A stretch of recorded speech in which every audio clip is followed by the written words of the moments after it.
साथियों नमस्कार। मेरे YouTube चैनल जरूरी सवाल पर आप सबका स्वागत है। उत्तर प्रदेश के झांसी के एक अस्पताल के जिस कमरे में 18 नवजात शिशुओं को रखा जा सकता था, उसमें 49 शिशुओं को भर्ती किया गया था। 4 नवंबर 2024 को उत्तराखंड के मरछुला में पहाड़ से नीचे गिरी बस हादसे में 36 से ज़्यादा लोगों की मौत हो गई थी। बस 43 लोगों के लिए थी, लेकिन उसमें 60 से ज़्यादा लोग सवार थे। झांसी के महारानी लक्ष्मीबाई मेडिकल कॉलेज अस्पताल के नवजात गहन देखभाल कक्ष में 18 बच्चों के इलाज की व्यवस्था थी, लेकिन उस कमरे में 49 बच्चों को भर्ती किया गया था। जानकार लोगों के लिए इस बात का अंदाजा लगाना आसान होगा कि उस अस्पताल में भर्ती बच्चों का कितना और कैसा इलाज चल रहा होगा और ओवरवर्क से मेडिकल स्टाफ की थकान की क्या स्थिति होगी। भारत के कुछ लोग भारत को विश्व गुरु मानते हैं। आज यानी 17 नवंबर 2024 के जनसत्ता अखबार के पहले पन्ने पर छपी खबरों में से 2 खबरों का बच्चों के जलकर मर जाने से संबंध है। अखबार के पहले पन्ने पर झांसी के महारानी लक्ष्मीबाई कॉलेज में आग के कारण 10 बच्चों के मरने और 16 बच्चों के झुलसने की खबर है। वहीं उसी पन्ने पर गुजरात के मोरबी में हुए पुल हादसे के मुख्य आरोपी उद्योगपति जयसुख पटेल को जमानत मिलने की भी खबर है। जनसत्ता की खबर के अनुसार गुजरात के पाटीदार समुदाय ने आरोपी जयसुख पटेल को सम्मानित किया है। मोरबी के झूला पुल के टूटने के कारण 135 लोगों की मौत हो गई थी। मोरबी में 135 लोगों की मौत का आरोपी पटेल था, इसलिए पाटीदारों ने जमानत मिलने पर उसको सम्मानित करने के लिए कार्यक्रम का आयोजन किया। उसी गुजरात में बिल्किस बानो के साथ बलात्कार करने वालों की पूजा की गई, क्योंकि वे हिंदू थे और बिल्किस बानो मुसलमान थी। इस तरह अपराधियों का सम्मान करना हम भारतीयों के सोचने के एक तरीके का पता देता है। वह तरीका है जिसमें अपराध चाहे कितना भी बड़ा हो, अगर अपराधी हमारी जाति या धर्म का है तो उसका सम्मान किया जाएगा। इस तरह की सोच के वातावरण में संभव है कि झांसी के अस्पताल में हुए हादसे के आरोपी के रूप में किसी धर्म विशेष के किसी काल्पनिक व्यक्ति की रचना कर ली जाए या उसके वास्तविक आरोपियों को सम्मानित किया जाए। झांसी के महारानी लक्ष्मीबाई मेडिकल कॉलेज अस्पताल में 18 की जगह 49 बच्चों को रखा था। झांसी के महारानी लक्ष्मीबाई मेडिकल कॉलेज अस्पताल में 18 की जगह 49 बच्चों को रखा जाना राज्य में स्वास्थ्य सेवाओं की बेहद बुरी हालत का सबूत है।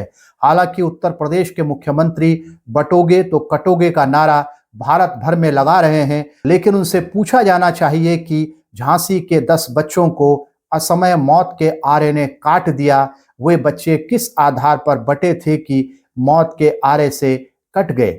उत्तराखंड के मुख्यमंत्री देश भर में और राज्य भर में घूम घूम कर लैंड जिहाद, लव जिहाद जैसी बेबुनियादी बातें कर रहे हैं, लेकिन उनके मुंह से हमने कभी नहीं सुना कि वे राज्य में स्वास्थ्य सेवाओं की खराब हालत के खिलाफ कोई मुकम्मल योजना बनाना चाहते हैं और उसके लिए प्रतिबद्ध हैं। हाँ, इसका उल्टा जरूर है। जो लोग राज्य में स्वास्थ्य सेवाओं को लेकर आंदोलनरत हैं, उनकी बात सुनने की बजाय मुख्यमंत्री उनसे मुंह चुराकर निकल जाते हैं। मैं दिल्ली विश्वविद्यालय के शिक्षा विभाग में काम करता हूं। मेरे एक सहकर्मी की पत्नी का इलाज all India institute of medical sciences यानी एम्स से चल रहा है। एम्स के डॉक्टर्स ने उनकी पत्नी के लिए एक बेहद जरूरी दवाई लिखी। जब वे पर्ची लेकर एम्स की डिस्पेंसरी में पहुंचे तो उन्हें बताया गया कि वो दवाई 6 महीने के बाद उपलब्ध होगी, जबकि उस दवाई की जरूरत अभी है। एम्स ने उन्हें सलाह दी कि वे देश के दूसरे एम्स से पता करें कि उनके वहां वह दवाई इस समय उपलब्ध है या नहीं। मेरे सहकर्मी ने मुझे बताया कि बाजार में उस दवाई की कीमत करीब 60,000 रुपए है। एक छोटे से पद पर कॉन्ट्रैक्ट पर काम करने वाले उस सहकर्मी के लिए खुले बाजार से वो दवाई खरीद पाना बेहद मुश्किल है। ऐसे भी कई लोग हैं जो CGHS कार्ड धारी हैं, लेकिन उसके बाद भी उन्होंने मेडिकल इंश्योरेंस करवा रखा है। क्यों करवा रखा है? इसलिए क्योंकि अनेक बार अनेक प्राइवेट हॉस्पिटल्स CGHS कार्डधारियों को महत्व नहीं देते, विशेषकर तब जब मरीज को भर्ती करने की ज़रूरत होती है और उसमें भी अगर मरीज को ऑपरेशन की ज़रूरत हो तो ऐसे में प्राइवेट हॉस्पिटल्स बेड उपलब्ध न होने का बहाना बनाते हैं। इसका एक कारण यह है कि प्राइवेट हॉस्पिटल्स के सीजीएचएस बिल्स का भुगतान करने में सरकारी महकमा बहुत समय लगाता है। हॉस्पिटल्स की पेमेंट महीनों महीनों तक नहीं की जाती, इसलिए सीजीएचएस कार्डधारियों को अलग से इंश्योरेंस करवाना पड़ रहा है। आर्टिकल 21 एक फंडामेंटल राइट है। Uniform civil code directive principles का हिस्सा है, लेकिन केंद्र सरकार का जोर एक डायरेक्टिव प्रिंसिपल्स पर ज्यादा है, इसलिए यूसीसी की बात बार बार दोहराई जा रही है। उत्तराखंड में भाजपा बहुमत में है। उत्तराखंड देश का पहला राज्य बन गया है जिसने यूनिफॉर्म सिविल कोड पर कानून बना दिया है, लेकिन उसने राइट टू लाइफ के तहत राइट टू हेल्थ और राइट टू मेडिकल फैसिलिटीज को मजबूत करने के संदर्भ में कोई कानून बनाने की दिशा में अभी तक सोचा नहीं है। एक महत्वपूर्ण बात और है, इंश्योरेंस इलाज तो नहीं कर सकता, इलाज तो अस्पताल में होगा और अस्पताल में इलाज करेंगे डॉक्टर्स, और डॉक्टर्स तभी इलाज कर सकते हैं या कर सकती हैं जबकि उन्होंने बीमारी को ठीक से डायग्नोस कर लिया हो, बीमारी के कारणों का पता लगा लिया हो। डायग्नोस करने के लिए विभिन्न प्रकार के रेडियोलॉजिकल और पैथोलॉजिकल टेस्ट की जरूरत होती है, जिसके बिना अच्छी से अच्छी डॉक्टर भी इलाज नहीं कर पाएगी। इलाज का एक इकोसिस्टम होता है, लेकिन इलाज के इकोसिस्टम पर ध्यान क्यों दिया जाए अगर नेताओं और जनता का काम नफरत का इकोसिस्टम मजबूत करने से चल रहा हो तो। जब बिल्किस बानो के बलात्कारियों को पूछने और पूजे जाने को सही ठहराने से काम चल जाता है, या मौरबी के 155 लोगों की मौत के आरोपी जयसुख पटेल को सम्मानित करने, या मध्य प्रदेश में एक आदिवासी व्यक्ति के सिर पर पेशाब करने वाले के घर वालों को पैसे की मदद कर अपमानित करने के ब्राह्मण अधिकार को पकड़े रहने से काम चल रहा हो, तो ऐसे में स्वास्थ्य सेवाओं पर ध्यान ही क्यों देना। एक आदिवासी के सिर पर पेशाब करने वाला प्रवेश शुक्ला ब्राह्मण था।